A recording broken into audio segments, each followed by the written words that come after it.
Donc sur cet atelier, on va présenter les étapes de la démarche. Alors déjà, Mon Resto Responsable, donc c'est une démarche de progrès pour la restauration collective. On est pratiquement 2000 restaurants de collectivité qui bénéficient de la garantie. Et c'est une démarche que l'on a voulu tout de suite à disposition de tous les types de restauration collective. L'enjeu était d'embarquer tout le monde vers une restauration responsable. On a démarré par la restauration scolaire au départ, qui est très présente avec voilà, tout type de restauration collective, école, collège, lycée, et puis énormément d'universités, puisque l'ensemble des Crous de France ont choisi Mon Resto Responsable pour les accompagner dans leur démarche RSE. On a depuis quelques années les établissements santé médico-sociaux qui se sont emparés de la démarche, qui leur permet de piloter et d'intégrer finalement l'alimentation et la restauration collective dans un projet d'établissement. Donc on a énormément de structures qui aujourd'hui s'intéressent à la démarche. Et puis on est également présent en moindre proportion dans la restauration du travail, que ce soit dans les entreprises ou les administrations, avec des restaurants interadministratifs. Je précise que la démarche est accessible à tout type de restauration collective, quel que soit le mode de gestion, qu'on soit en gestion directe ou gestion concédée. La garantie est remise en fait au donneur d'ordre qui et va valoriser le moment de la prise du repas à chacun des instants du repas en restauration collective. Alors pourquoi se lancer dans la démarche Mon Resto Responsable? Nous avons attaché beaucoup d'importance à ce que cette démarche soit accessible à tous. Comme je le disais, on souhaite embarquer tout le monde vers une restauration collective responsable. Et donc nous avons choisi le système participatif de garantie, SPG. Alors, ce n'est pas un label, vous entendez dans nos termes, on parle de garantie Mon Resto Responsable. Ce n'est pas un label parce que il n'y a pas d'audit externe d'un organisme certificateur et parce qu'il n'y a pas de niveau à atteindre. C'est une démarche de progrès continu avec des indicateurs qui vous sont proposés. Il va falloir prouver de leur progression.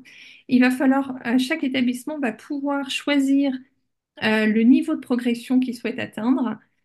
Et puis, c'est le cœur de la démarche, c'est la séance publique, c'est-à-dire que ce sont les parties prenantes qui vont garantir que le restaurant est engagé dans une démarche de progrès. Voilà, donc c'est ce qui différencie le système participatif de garantie des labels. C'est ce qui nous permet d'avoir une méthode qui est accessible à tout type de collectivité avec des réalités et des niveaux d'avancement très différents. Et c'est ce qui nous permet de vous la proposer gratuitement, puisque c'est un prérequis qui était important pour nous, pour pouvoir embarquer tout type de restauration collective. On ne voulait pas qu'il y ait de frein à l'entrée dans la démarche. Ça va également permettre à chaque restaurant d'avancer selon son rythme. Et ça ne nous empêche pas de valoriser les pratiques que l'on va juger les plus innovantes ou très responsables par le biais de moments comme celui-ci, par exemple. La démarche, elle permet également de valoriser l'équipe de restauration collective. C'est important et toute la méthodologie donc, qu'on va vous présenter, mais intègre l'ensemble de l'équipe de l'établissement, valorise les pratiques, valorise l'ensemble des personnels de la cuisine et du service. Et puis elle crée, ça c'est le plus important, une dynamique collective. Mon Resto Responsable, c'est intégrer l'alimentation dans une démarche d'établissement. Et c'est la clé, on le sait, pour pérenniser les progrès que vous mettez en place et pour aller plus loin dans la progression de votre restauration collective. Je vais à mon tour prendre la parole pour vous présenter les étapes de la démarche, à commencer par sur la diapo suivante, le parcours. Donc, vous le voyez, on l'a vraiment représenté comme un parcours. Ce parcours, il est important. C'est vraiment, comme on le disait, une démarche de progrès tout le long. Donc, c'est pour ça qu'on l'apparente à une course. Mais vous le voyez aussi, il y a beaucoup de stands pour se ravitailler tout au long de la démarche et pour s'enrichir, se poser des questions sur ses pratiques et puis pouvoir échanger avec d'autres pour avancer et pour être vraiment guidé pas à pas C'est l'enjeu aussi de cette présentation dans ses pratiques, dans sa démarche sur comment pouvoir définir son progrès et valoriser et faire des progrès. Je vais maintenant venir sur quelques points importants et je vous propose de ne pas hésiter aussi dans le chat et tout ça à poser vos questions, à lever la main si vous avez des questions, j'y répondrai, on y répondra après. Donc la première étape d'entrée dans la démarche, peut-être certains d'entre vous l'avaient déjà testé, c'est l'état des lieux en ligne qui est rapide, qui est autonome et qui permet de faire le point sur ses pratiques. Faire le point sur ses pratiques, c'est un questionnaire d'auto-évaluation avec 4 piliers, les thèmes sur lesquels on va apporter après des engagements dans la démarche, 160 questions et on estime que c'est 1 à 2 heures. Ce questionnaire, cette méthode, elle n'a pas été pensée seulement par les cerveaux de la FNH et de Restocco, quelle que soit la qualité de ces cerveaux, mais elle a été pensée de manière collective et dans une vraie démarche d'intelligence collective qui a associé beaucoup de restaurants parce qu'on voulait être vraiment adapté à la réalité et aux questionnements qui sont les vôtres. Donc, sur ces 4 piliers, il y a le premier, quoi, les 4 piliers, c'est bien-être des convives, la question de l'assiette responsable, des éco-gestes et de l'engagement social et territorial. Peut-être sur la diapo suivante. Après, une fois qu'on a fait ce diagnostic, on vous propose un certain nombre de points on vous propose déjà des jauges qui vous permettent de voir où vous vous situez par rapport à chacun des piliers, à chacun des thématiques abordées. Et puis, on vous propose un certain nombre de pistes d'amélioration. Mais ces pistes d'amélioration, elles ne sont pas à prendre à la lettre et à recopier comme ça. C'est important d'avoir une réflexion collective pour envisager les pistes d'amélioration qui sont adaptées à votre territoire, à vos équipes, à vos parties prenantes, comment on travaille sur la question de la prévention du gaspillage, quels engagements on va prendre, comment sur l'aspect éducatif on peut avancer, sur des produits d'entretien respectueux de l'environnement. On a vu que c'était un sujet tout à l'heure, sur la question de la formation du personnel, la qualité de la préparation des aliments, de comment on accueille le convive. Donc vraiment, c'est une démarche qu'on a voulu aussi très inclusive, permettant de nouer le dialogue sur ces questions-là et de pouvoir s'appuyer, assister aussi à des pratiques dans d'autres restaurants pour pouvoir avancer. Une fois que cette réflexion collective a abouti, on passe à une troisième étape qui est donc au cœur du système participatif de garantie, qui est la séance publique.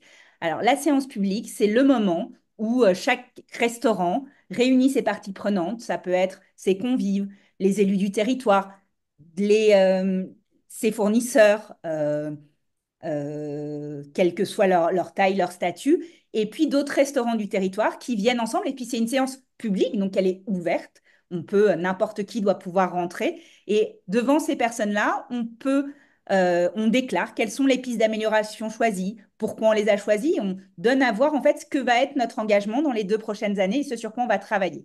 Pour vous aider sur l'organisation de cette séance publique, on a fait un guide qui s'appelle Comment organiser votre séance publique, qui est vraiment très complet et qui permet de savoir, qui va aussi bien de se dire comment je fais pour inviter les gens, comment je fais pour organiser très formellement la séance, pour faire visiter éventuellement, et on le pousse beaucoup, ma cuisine, pour rendre compte et informer la presse. Voilà, donc on a beaucoup d'outils d'organisation et d'accompagnement à la communication, à la valorisation qui accompagnent cette séance et que vous recevez à partir du moment où vous avez programmé votre séance publique. Et c'est vraiment là que se passe l'essentiel. Vous avez quelques images là de ce à quoi ça ressemble. Alors, vous le voyez déjà à travers ces 2 images qu'en fait, chaque séance publique ressemble à elle-même et c'est important, mais en tout cas, c'est un moment d'échange où on partage et où l'équipe de cuisine présente voilà, ses engagements et ce qu'il entend faire dans les 2 ans à venir devant ses parties prenantes et ses pairs.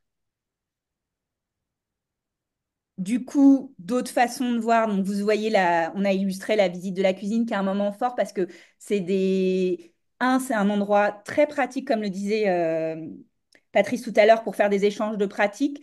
Visiter la cuisine avec d'autres professionnels, ça permet de voir des choses qui sont communes, pas communes. Et puis pour les parties prenantes, c'est très important, la restauration collective. On a tous l'impression de savoir de quoi on parle parce qu'on a tous mangé à la cantine un jour et en même temps, c'est un secteur qu'on connaît assez mal, que ça soit sur les contraintes, mais aussi sur les atouts qu'elle présente et tout le travail qui est engagé. Et moi, j'ai la chance d'avoir fait quelques séances publiques. Ces visites de cuisine, c'est des moments très précieux pour comprendre à la fois l'engagement des personnes qui sont là et découvrir à quel point il doit faire collectivement notre fierté et aussi pour comprendre les contraintes.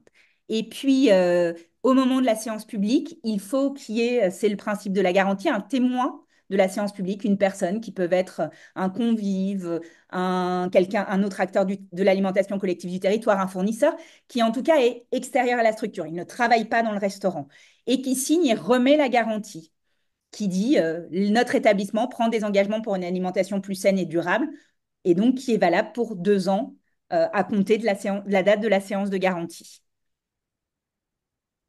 Et puis donc c'est valable 2 ans parce que tous les 2 ans, on organise une séance participative de garantie, une fois qu'on s'est engagé. 2 ans après, ben, on rend compte de ce qu'on a fait, de comment on a travaillé pendant les 2 ans.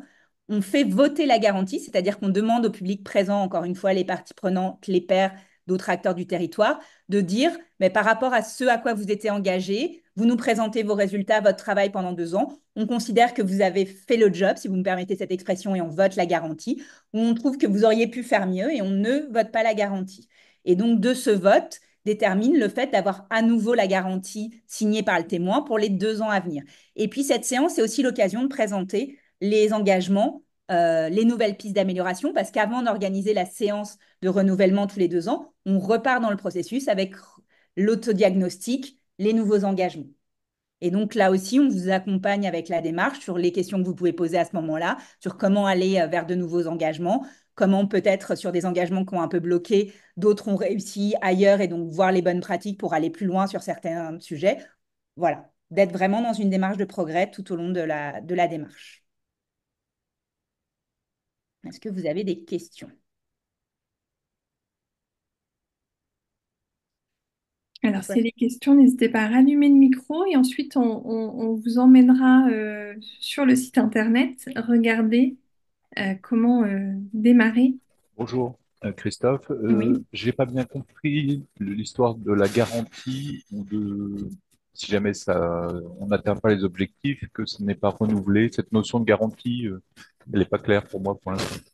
Alors, du coup, pendant la séance publique de garantie, vous avez donc un public, des personnes que vous avez conviées qui ne sont pas tous qui ne sont pas membres du restaurant, à qui les acteurs du restaurant présentent les résultats obtenus et les démarches faites pendant les 2 ans. Ces acteurs-là, on leur demande de voter pour la garantie. Donc, on leur dit, voilà, on vient de vous présenter ce qu'on a fait. Est-ce que vous jugez, chacun en votre âme et consciente, est-ce que vous jugez que ce qu'on a fait répond aux objectifs qu'on s'était fixés? Si les personnes considèrent que oui, elles votent je garantis. Si elles considèrent que non, elles disent je ne garantis pas.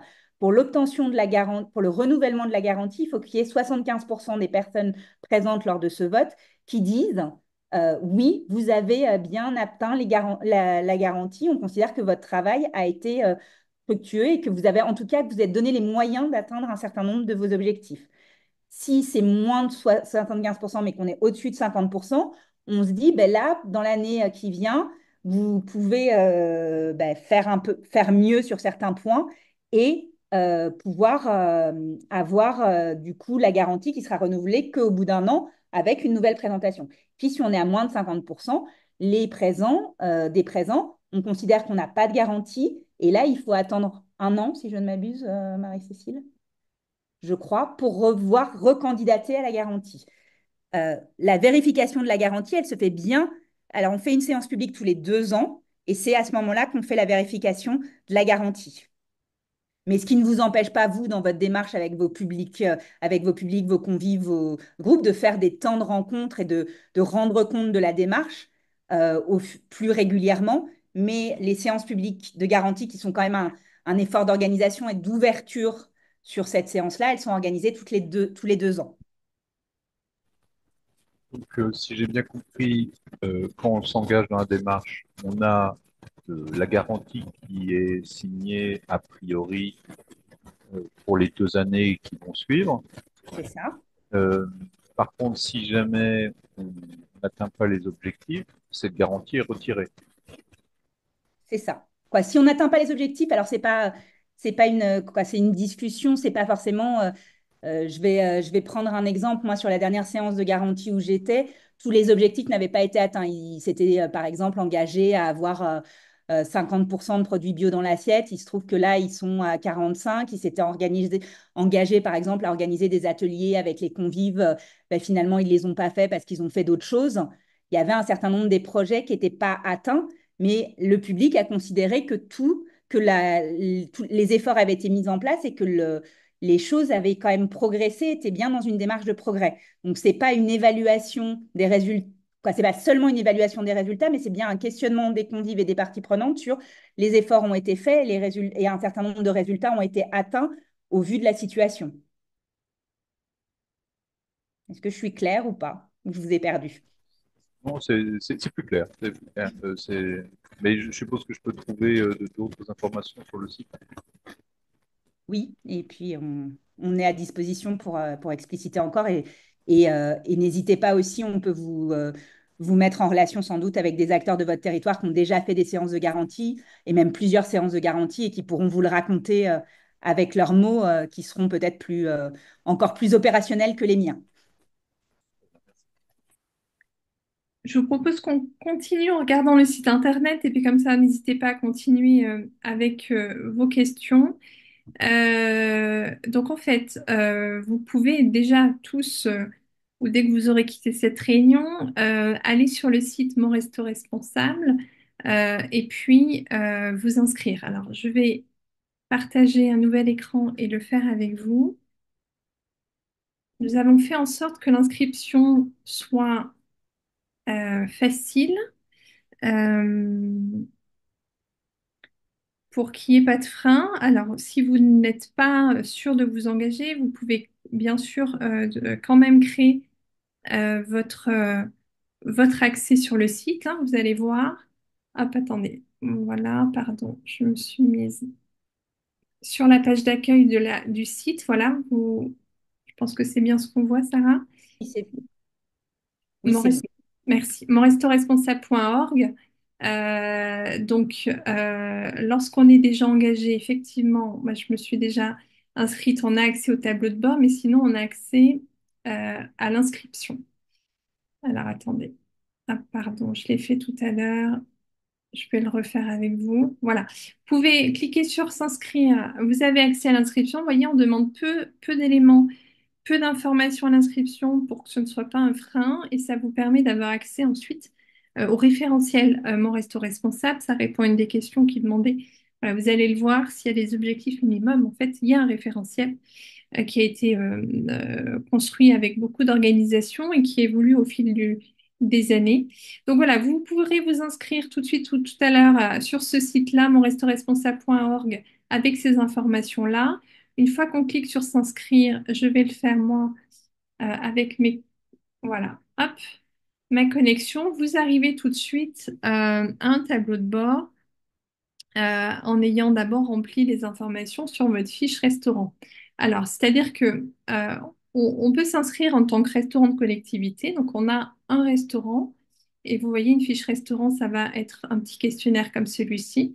Vous devez remplir pour préciser quel est l'établissement et quel est le restaurant de collectivité qui s'engage.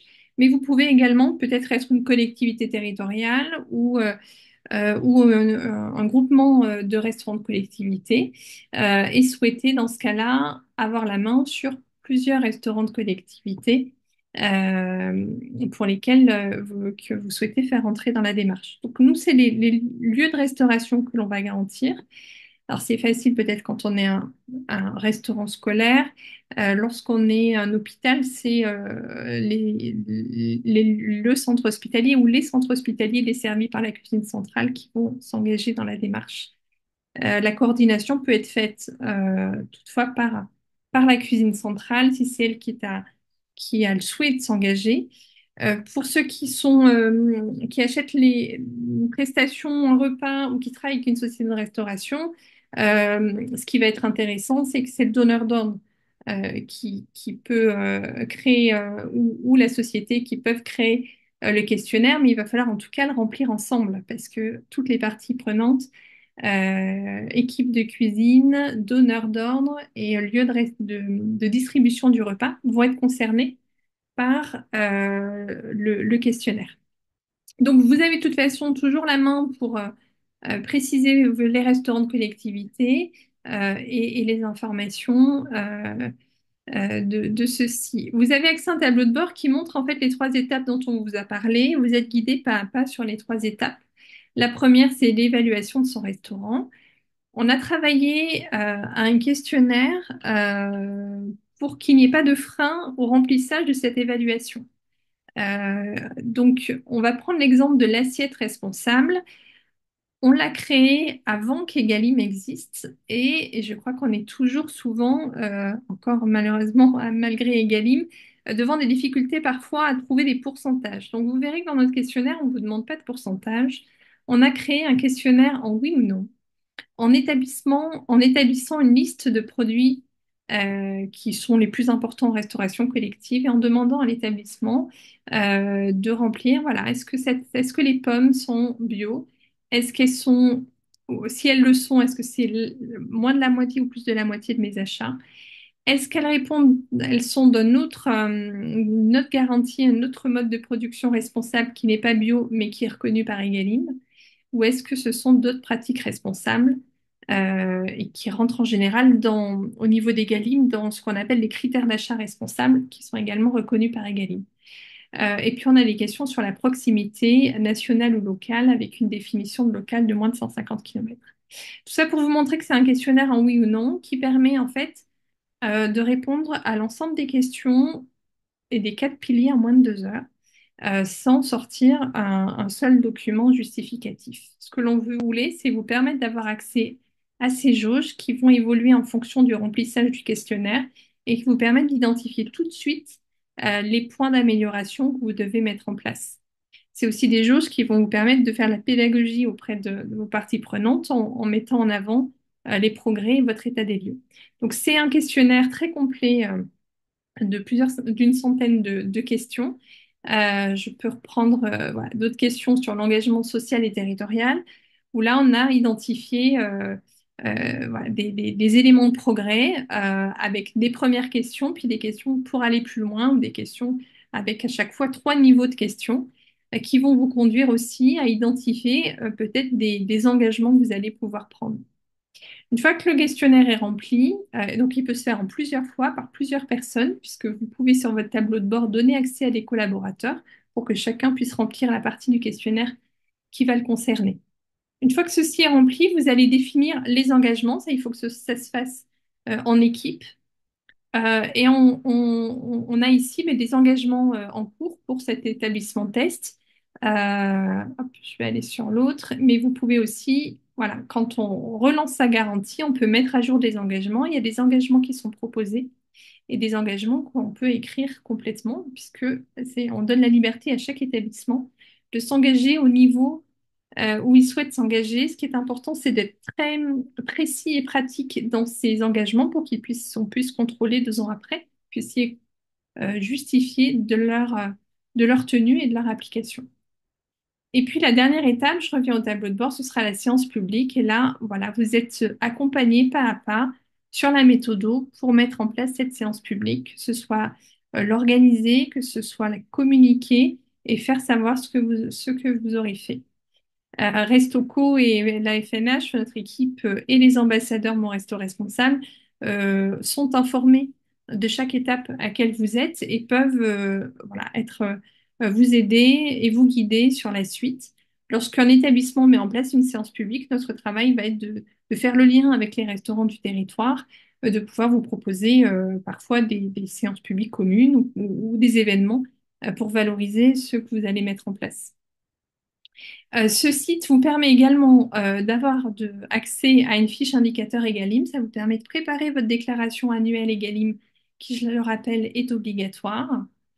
Et puis, on a mis sur le site un certain nombre de ressources et d'appuis pour vous aider, puisqu'une fois que vous avez défini vos engagements, encore faudra-t-il les tenir. Et donc, vous voyez sur le site, il y a un accès de ressources par pilier Mon Resto Responsable. Si je veux regarder sur l'agriculture responsable, c'est un ensemble de guides qui existent euh, parce que voilà, beaucoup d'outils sont à votre disposition, mais il est parfois difficile de s'y retrouver. Et puis côté appui terrain, on a référencé ici un certain nombre d'organisations sur votre région. Donc là, je me suis identifiée en Île-de-France, qui sont prêtes à vous accompagner, qui peuvent vous conseiller au plus proche de vos établissements. Voilà, c'est toute cette méthode qui fait de Mon Resto Responsable une méthode d'accompagnement des restaurants de collectivité. Et puis, sur chaque région, il y a un ambassadeur qui est un bénévole engagé dans la démarche qui peut vous rencontrer ou vous pouvez contacter au plus près de votre terrain en complément de l'équipe FNH Restoco qui, elle, pilote l'ensemble du déploiement de la démarche sur tous les territoires. On a encore quelques minutes pour prendre vos questions si vous le souhaitez. Je vais arrêter le partage d'écran. N'hésitez pas à rallumer le micro. Je ne sais pas s'il y a des questions dans le Oui, chat. bonjour. Christophe Sanson, je ne sais pas si vous m'entendez. Oui, très bien.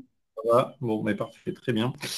Du coup, question sur les engagements que l'on prend. Donc moi, j'ai déjà rempli du moins l'enquête, l'auto-évaluation. Ça me propose de prendre des engagements. Il y en a certains, bon, on va les prendre, mais sans avoir la certitude qu'on va réellement pouvoir avancer dessus dans les 2 ans. Alors sur beaucoup, on va pouvoir le faire. Il y a un très grand nombre d'engagements sur lesquels je vais pouvoir m'avancer. Je vais pouvoir avancer. Et puis d'autres, je ne suis pas certain parce que c'est soumis à des travaux et donc voilà, on n'est pas sûr d'avoir les travaux en temps, en heure et autres. Comment ça se passe quand on tient des engagements, du moins quand on prend des engagements que l'on ne tient pas? Euh, Alors, au moment de la séance publique, en fait, c'est des éléments que vous allez expliquer. On a eu le cas d'établissements qui se sont retrouvés voilà, à devoir faire des travaux ou à devoir reporter leur engagement. C'est expliqué. Dans ce cas-là, les participants de la séance publique sont en général compréhensifs et votent positivement. Et puis, c'est un engagement qui peut être réadapté ou qui peut être reporté. On a aussi le cas parfois d'équipes restauration qui changent. Le directeur de la restauration s'en va. Vous êtes, voilà, il vient de prendre des engagements quelques mois après, il n'est plus là.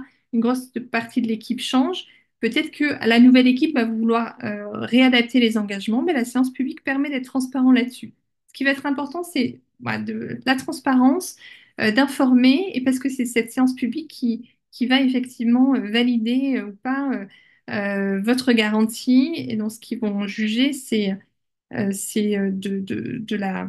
de la transparence et de la volonté de progrès que vous mettez en place. Bonjour, j'ai une question, Valérie Richard du Crous de Pau, site de restauration universitaire. J'ai une politique de site avec 3 restaurants, dont 2 restaurations assises. L'un est très avancé au niveau retraitement des biodéchets, etc. L'autre est dans son jus depuis 30 ans. Est-ce que je pars sur le principat de faire une distinction sur l'avancée de chaque restaurant ou je reste sur une politique globale de site, Alors, sachant que je ne vais pas avoir les mêmes objectifs pour l'un et pour l'autre? oui, ce qu'on recommande de plus en plus pour les CROUS au fil du temps, c'est qu'effectivement, vous créez en fait une fiche avec plusieurs restaurants. On peut vous faciliter les choses en copier-coller s'il y a des piliers pour lesquels le questionnaire est le même, mais en tout cas, de pouvoir remplir le questionnaire par restaurant et ensuite pouvoir proposer des engagements communs et des engagements séparés. D'accord, merci. Je crois qu'on a une question PAT également. Alors, en tant que PAT, vous êtes identifié effectivement comme grand compte, c'est-à-dire que vous allez pouvoir avoir accès aux fiches des restaurants de votre territoire pour pouvoir suivre leur évolution, avoir un mail d'alerte quand ils ont atteint telle et telle étape pour vous aider à avoir ce rôle de coordination sur le territoire. Et sur le questionnaire, je ne crois pas qu'on l'ait en hors du site. On n'a pas un questionnaire à envoyer, mais par contre, vous pouvez en créant votre compte, regarder le questionnaire sans forcément répondre, comme on le dit, comme on peut le voir, sans forcément répondre à chacune des questions et avoir accès aux différentes questions. On est d'accord, Marie-Cécile? Oui, bonjour, c'était Caroline du coup CPI Hub et l'île en mer. Effectivement, on est animateur du PAT là, sur l'île. Et donc, je suis sur le site là, mais enfin, quand vous parlez de grands comptes, on fait comment pour être reconnu en fait sur le... Alors, si vous n'avez pas été identifié au départ, faites-nous un petit mail et l'équipe interviendra sur votre fiche pour vous qualifier en grand compte. Ok, vous pouvez me préciser le mail dans le chat, s'il vous plaît? Ah oui, je le mets tout de suite. Merci.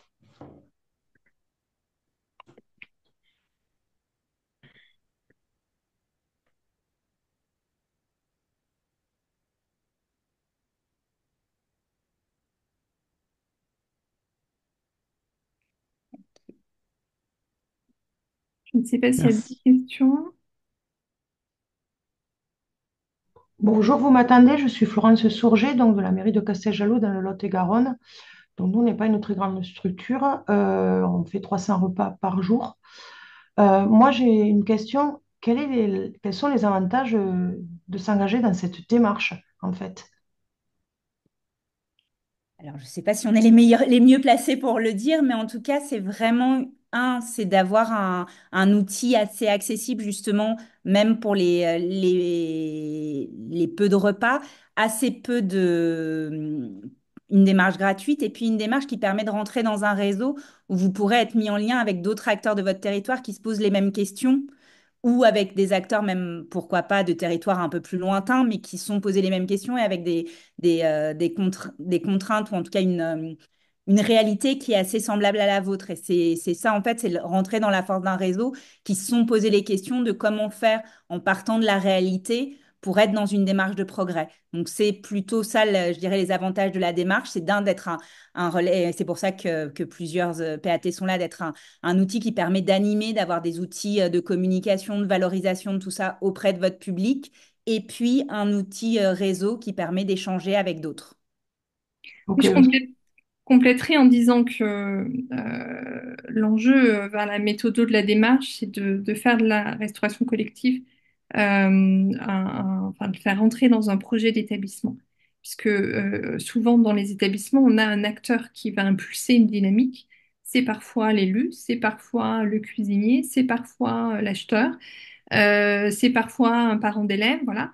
Et ce qui est souvent difficile, c'est de pérenniser. Voilà, il peut impulser quelque chose, il peut le porter à bout de bras. Et là, la méthodo fait que l'impulsion, elle devient un projet d'établissement. C'est inscrit, c'est signé par l'élu ou la direction générale, et on a une feuille de route pour les 2 années à venir. Donc ça, c'est la grosse différence pour réussir à avancer, pérenniser. Et puis ensuite, dans le questionnaire, vous allez pouvoir trouver, au-delà de tout ce qui est obligatoire, qui effectivement est déjà un gros objectif, c'est des paliers intermédiaires. Le questionnaire, il a été fait d'une façon pédagogique pour permettre d'avancer. Je vais prendre l'exemple du gaspillage alimentaire. On ne vous demande pas, est-ce que vous êtes à moins de tant de grammes de gaspillage par convive? Ça, ce serait voilà, une démarche de niveau. Nous, on va vous poser des questions. Lorsque vous répondez oui, en fait, vous avez franchi un cap pour travailler sur le gaspillage alimentaire. Est-ce que je mets en place des pesées? Est-ce que je mets en place un outil de réservation des repas? Est-ce que je mets en place un outil de sensibilisation? Et en répondant, en fait, vous découvrez la méthode que l'on connaît par les restaurants que l'on accompagne depuis des années et qui permet de diminuer le gaspillage alimentaire. ok. Enfin, moi, dans notre cas, on a beaucoup avancé. Nous, on est déjà très avancé là-dessus. Donc, on va être labellisé territoire bio engagé. Oui. Donc voilà.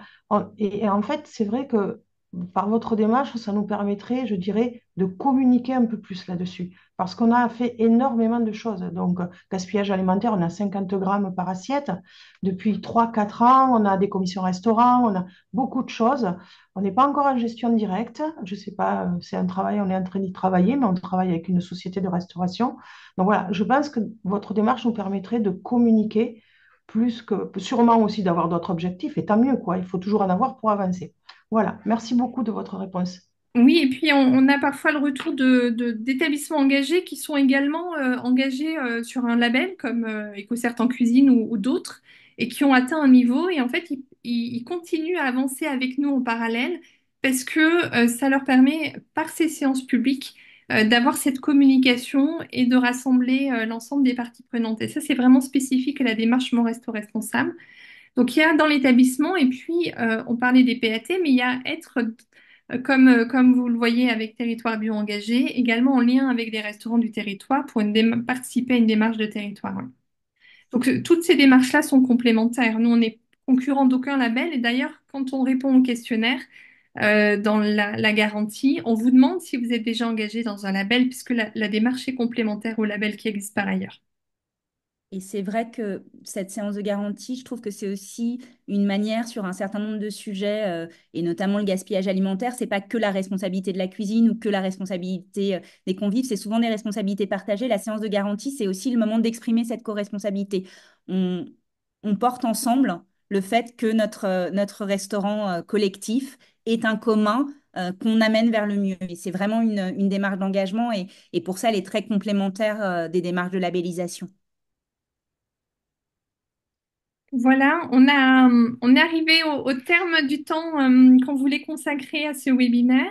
N'hésitez pas, si vous avez d'autres questions, à nous les envoyer par mail. S'il y a des questions du chat auxquelles nous n'avons pas répondu oralement, sachez qu'on va le parcourir puisque tout a été enregistré pour pouvoir y répondre par écrit.